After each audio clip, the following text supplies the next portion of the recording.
Hello, I'm Michael Peitsinovski. I am the social studies teacher at Maritime Academy. I am also a retired Navy. I served 20 years in the Navy from 1992 to 2012. When I retired at my last duty station in Jacksonville, Florida, I retired as an engineman chief. I made that rank around 2005, and that's kind of where I stayed till when I retired. I'm here today because I want to talk to you about my Navy career. I want to talk about the places I've been to, the commands I was stationed at, what I did at those commands, and what I did on the deployments, and how it helped me progress in my life.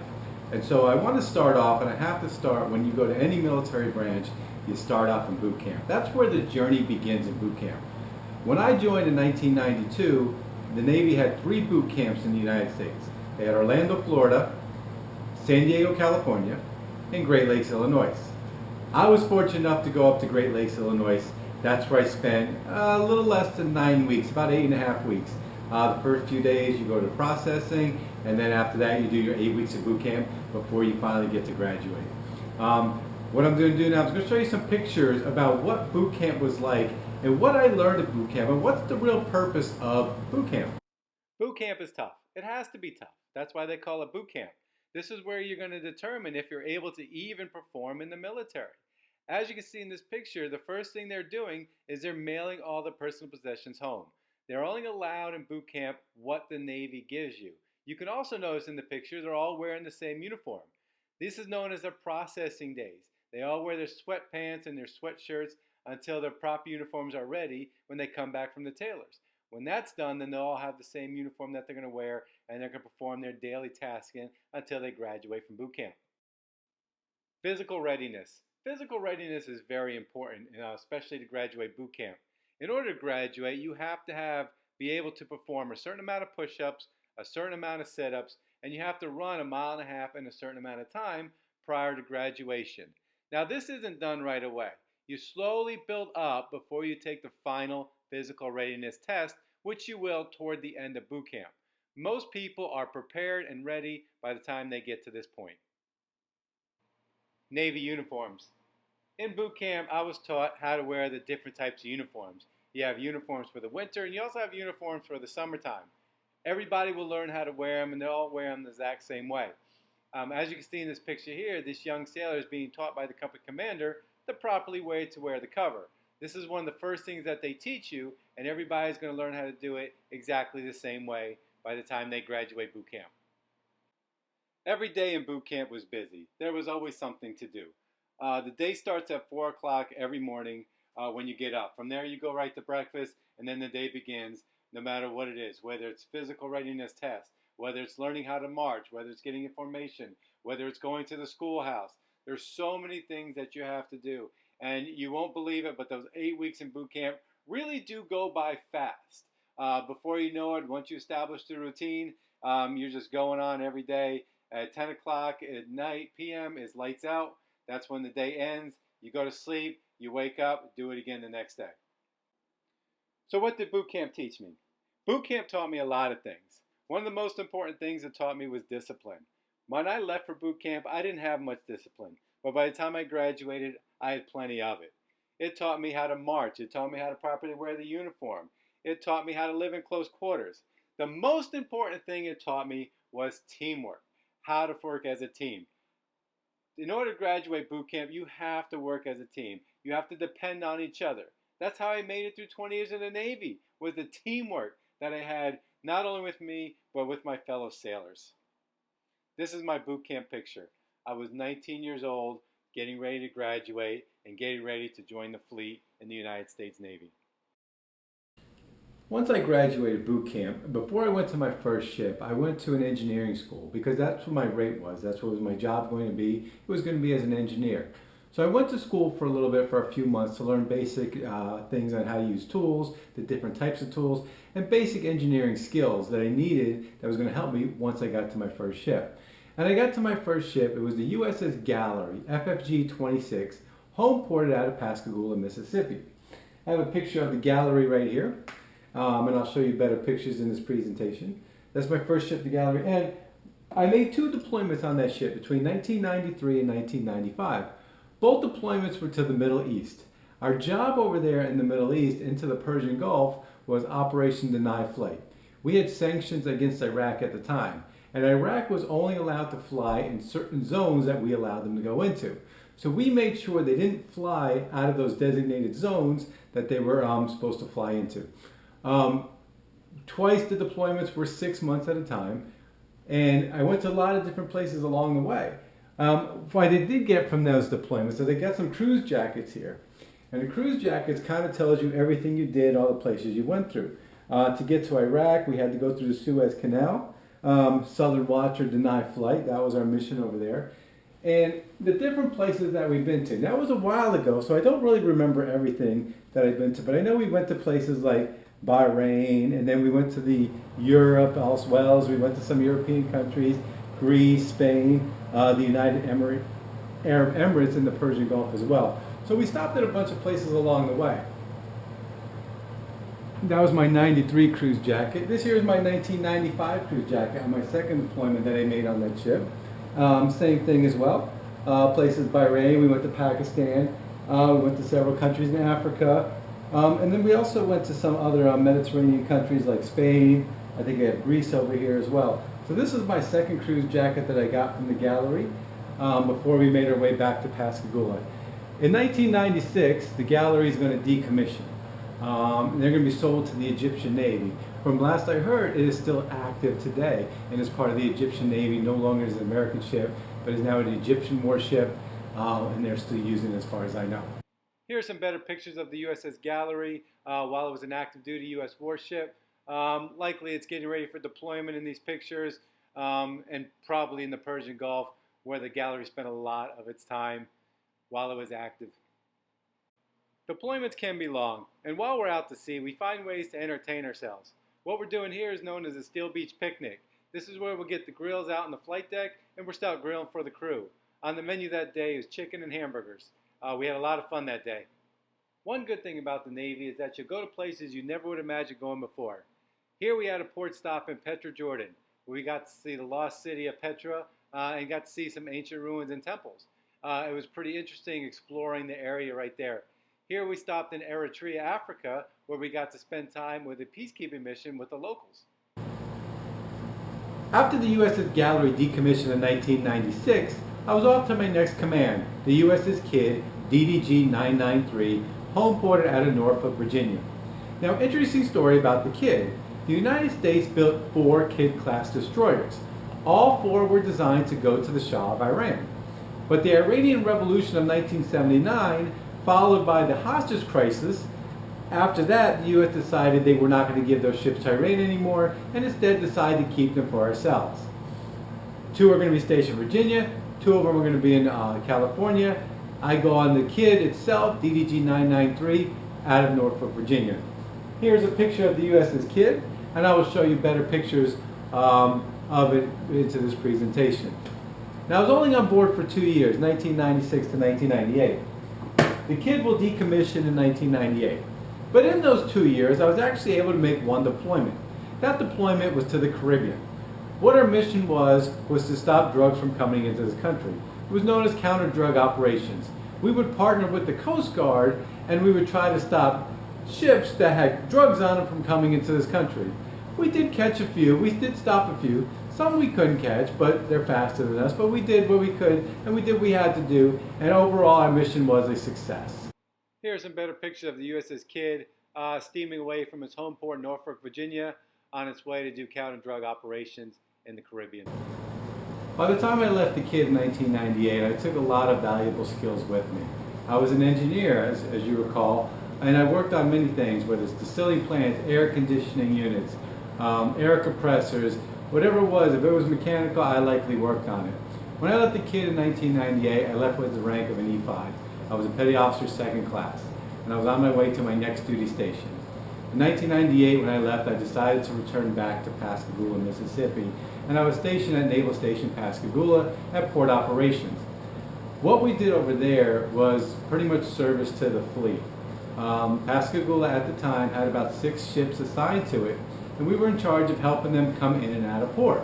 Whenever they left, we were there with them to help them get underway. Whenever they came back, we were there to help them come back into port. We also did a lot of things like we kind of did security around the base, because Pascagoula was a pretty small island in Mississippi. It was on a place called Singing River Island in Pascagoula. And so we kind of did a lot of security around the base as well. Any type of oil spills, we would help clean it up, and whatever we had to do. It was a lot of fun. It was good duty. This is Singing River Island in Pascagoula. As you can see, the island itself is pretty small. About half of it is the naval station, the other half is just swampland. Here you get a better shot of the pier. Right there's about 4 ships in port. The other 2 are likely underway out to sea somewhere. And here's a close-up view of the ships. There was only 1 pier in Pascagoula, and we were in charge of taking care of these ships. I spent 3 years at Naval Station Pascagoula, 1998 to 2001. When 2001 came and my 3 years were up, it was time for me to pick orders again to a new duty station. I asked if I could stay in Pascagoula, and I picked one of the ships down there. I'm going to get stationed down there, continue to stay in Pascagoula. I'm going to get on board the USS John L. Hall, FFG 32. I checked down on board on the USS John L. Hall in August 2001. A little after 3 weeks after checking in, the attacks of September 11th happened. That really changed the way we did things in the military after that. Security went up to a whole new level. And I remember that day in September 11th when I was on the John L. Hall. We quickly had to get underway and kind of watch the airplanes as they're coming in and out of Dallas International Airport to make sure everybody got back safely and to ensure no other planes were hijacked. It was successful. We spent a few days before we finally returned back to Pascagoula. When we returned, things were really different in how we handle security. Security was a lot more tighter, as you can imagine, after that, especially when you get into military installations. So I'm going to be stationed on board the John O. Hall for the next 4 years, 2001 to 2005. While on board the John O. Hall, so remember I come in as an E5, Petty Officer Second Class, I work and I get my surface warfare pin.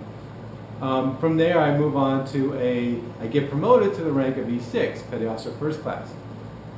All that happened in the 4 years when I was there. Not only was I working on all the mechanics and all the engineering side, I also got to work in the fuel lab as well, where I got to test fuel, make sure that the fuel going to the gas turbines and the diesel engines were good, taking on fuel, accounting for fuel, which was a big thing. So I got a lot to do with the fuel oil lab as well too, which was really good because it really kind of broadened all the things that I did on there. While on board, I made 2 deployments on the John O. Hall in 2002 and 2004. Both times they were to the Caribbean to do counter-drug operations, the same operations I did when I was on the Kid a few years earlier. The counter-drug operations I did on the Hall were a lot more intense than what happened on the Kid. We had a lot more action down there, and we caught a lot of drug runners trying to smuggle big piles of drugs into this country. We also worked with the Coast Guard Law Enforcement Detachment, or LEDIT as we call it. Every few weeks we get a new law enforcement detachment on board with us, and they would help us during these drug runnings and trying to catch them and stop them from coming into the country. We did catch a lot of them, so we were very productive. Both deployments were very successful in the amount of drugs we stopped coming into this country. The Hall was a busy ship. It was always going somewhere. Here's a picture of it leaving one of the many port visits it had. This is the John O. Hall at night. As you can see, the lights above are known as friendship lights. Every time it entered a foreign port, it always put the friendship lights up, knowing that they were there for peacekeeping missions. This is me getting promoted to the rank of E6, or Petty Officer First Class, by the ship's captain. An interesting note about the John O. Hall. In 2012, many years after I left, the John O. Hall will actually decommission. It currently sits right here in Philadelphia Naval Yard, along with other decommissioned ships, while the Navy decides their fate. Once my tour on the John L. Hall is over, in 2005 I'm going to take a whole new set of orders to Navy Operations Support Center in Pittsburgh, Pennsylvania. And there I'm going to be an instructor. I'm going to be training Navy reservists, because we're going to have about 350 reservists attached to that reserve center, and I'm going to be in charge of training them, getting ready for deployment. We do all different types of training, whether it's cybersecurity, foreign relations, preparing for deployment, because reservists deploy all the time. They have to be prepared and ready for deployment. We also had teams that were in charge of them, make sure they were medically ready, make sure they were physically ready, and make sure any kind of administrative stuff was ready for the reservists. That was my goal, that was my role over there at the Reserve Center. While I was over there, assigned over there too, I'm going to be promoted to the rank of Chief Petty Officer. Once I get promoted to the rank of Chief, I'm going to move up into the Command Chief spot. So I'm going to be in charge of all the reservists and all of the support staff attached to that Reserve Center. So I'm going to be running the enlisted, making sure they are getting the reservists ready for deployment. I'm going to spend about 3 years there, 2005 to 2008. My whole time there was just instructing, training, and preparing reservists for their upcoming deployments. The Reserve Center itself had about 20 active duty sailors assigned to it that helped train the 350 reservists. But on top of training reservists, what we also did there was we helped train Sea Cadets. As you can see in the picture here, the kids behind are Sea Cadets. The guy in the front in the blue shirt is one of the instructors that would help teach the Sea Cadets in pretty much basic STEM projects, science projects, and whatever it is, getting them ready for their Sea Cadet programs. One of the other things I got to participate in was the Navy Ball. On October 13th is the Navy's birthday. So every year around that time in October, the Navy has what is known as the Navy Ball. They do it to celebrate the Navy's birthday. The Navy Ball always took place at the Navy and Marine Corps Museum in Pittsburgh, Pennsylvania. That's when everybody got together in their dress uniforms and they got to celebrate the Navy's birthday and talk about some of the traditions and some experiences that other sailors have had while stationed in the Navy. It was always a good time and always great to share our stories.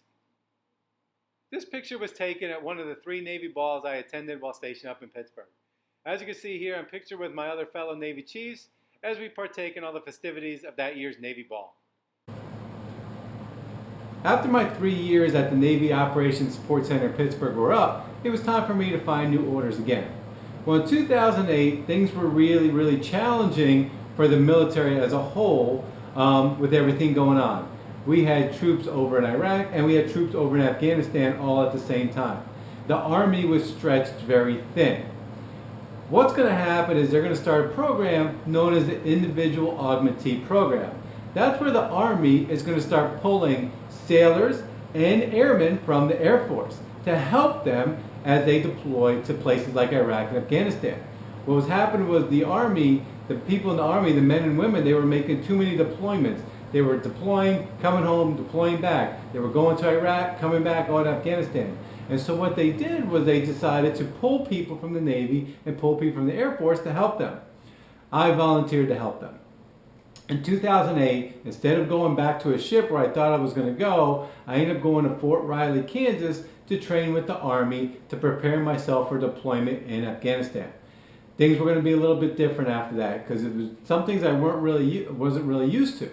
So I'm going to go to Fort Riley, Kansas. I'm going to learn how to use all these different types of weapons, how to drive Humvees, everything I need to know, everything to prepare me for that deployment. I'm going to spend about 4 months in Fort Riley, Kansas. When my training was done, I'm going to hop on a plane, I'm going to fly over to Afghanistan. My mission there, and it's going to be a 1-year tour, my mission there was simple, was to train the Afghan police and prepare them to defend and secure their own country. This is where, if you see all the medals that are behind me, this is where the majority of them come from the year that I spent over there. I was part of what's known as the embedded training team. It was me and 4 other sailors together, and we would go on missions every day to help train the Afghan police to whatever that they needed. Not only train them, but logistics as well, because all the equipment that they had to account for it and account for it properly. So we trained them not only in logistics, but we trained them in everything, whatever they needed as well. That is one of the things that we did over there, but we also did a lot of things as well. We did escort missions as they provided stuff, supplies back and forth to different camps, and whatever else they needed us to do. We had to be very versatile because you never know what mission they were going to need us for. And I have some of the things behind me that I could also show you, and some of the things I got over there. So these are a lot of the medals I received over there and throughout my career, such as the Bronze Star, Navy Commendation Medal, they have the Afghanistan Campaign Medal, everything like that too. Here's a better view. That there, the ETT, that's the embedded training team. That's the part of the team I was with when I was over in Afghanistan. And this is the C sticker badge, or the Combined Security Forces, because we not only there with the Navy, we were there with the Army, Marines, Air Force. We were all there together in a joint task to help them and to train them for their future. Here's a picture of me and the men I was in charge of while I was over there. The man in the middle you see is one General Rashad. General Rashad was in charge of the Afghan police force in Kabul, and we were assigned to him to help not only train him, but the men who worked for him as well. One of the biggest challenges we faced while over there was definitely the language barrier. We didn't speak their language, and they didn't speak ours very well. The guy you see at the top left is our interpreter. His name was Muhammad. He went with us everywhere. We needed him because there's no way we could communicate without him. So without him, our mission would not have been a success. But being that he was able to help us communicate, we had very successful missions in the year that I was there. Being that you're in a war zone, the threats are always there. Every day there was always something to worry about. Here we are in a bunker here waiting for some threats to subside. Once my tour in Afghanistan was up, it was time for me to pick new orders again. By the time I left Afghanistan, I had a little over 17 years in the Navy, and I'm getting close to thinking about retirement. I decided to pick orders to the USS Farragut out of Jacksonville, Florida. That's going to be my last tour. I'm going to go there as a Chief Petty Officer in charge of the Auxiliaries Department. So I'm going to kind of leave the instructor role behind me and get back into engineering, which is what I originally signed up for. I'm going to be in charge of the Auxiliaries Division on the USS Farragut. There I'm going to have about 10 or 15 men working under me. We're going to be back in charge of everything from the reverse osmosis units that are used to make water, air conditioning units, steering gear units, simple galley equipment, whatever else that needed to be that was mechanical, we were pretty much in charge of fixing it. While there, I'm going to make one deployment.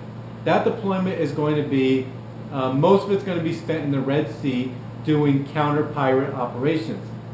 Piracy was a big thing. It still is today. Pirates are constantly coming. A lot of them come off the country of Somalia, which is on the east coast of Africa. Merchant ships use the Red Sea all the time as they transit through the Suez into the Med to deliver all the goods and supplies. Pirates will try to stop them, take over, and take the supplies off of there. We're going to be in there kind of just monitoring and watching and make sure that ships transit safely through the Red Sea. We're also going to go into the Persian Gulf a little bit, just to kind of have a little military and American presence over in the Persian Gulf off of Iraq. We're going to make a few port visits in Bahrain over there, and then head on back to the Red Sea. Eventually we're going to transit through the Suez Canal and head back home, which is going to be my last deployment in the Navy. Here's a picture of me getting ready for a change of command ceremony on the USS Farragut. When the captain of a ship leaves and a new one comes in, they have a ceremony to where one could turn over command of the ship over to the new captain. This is one of the last pictures I took while in the United States Navy. This picture was taken as we returned home from my last deployment and headed back to our home port in Jacksonville, Florida. My time in the Navy is coming to an end. In June of 2012, I decided to officially retire from the Navy after exactly 20 years. I left for boot camp of June of 1992, and I retired of June 2012. In those 20 years, I've been to places I never thought I would be before. I've got to see things I never thought I'd ever see before. The friendships that I built and the camaraderie that I built, things that I'll never ever be replaced. I've learned so many skills, from engineering skills, to instructor skills, to advisory skills. I've learned how to deal and talk to people from different countries. I've learned how to break down language barriers. There's so many things and so many skills that I've learned, and thanks to the United States Navy because of that. I also took college classes while I was in the Navy. The Navy helped pay for college when I retired from it. So many things, and my life is where it is because of my career in the United States Navy. Thank you for watching my presentation. I wish you all the best in your future endeavors.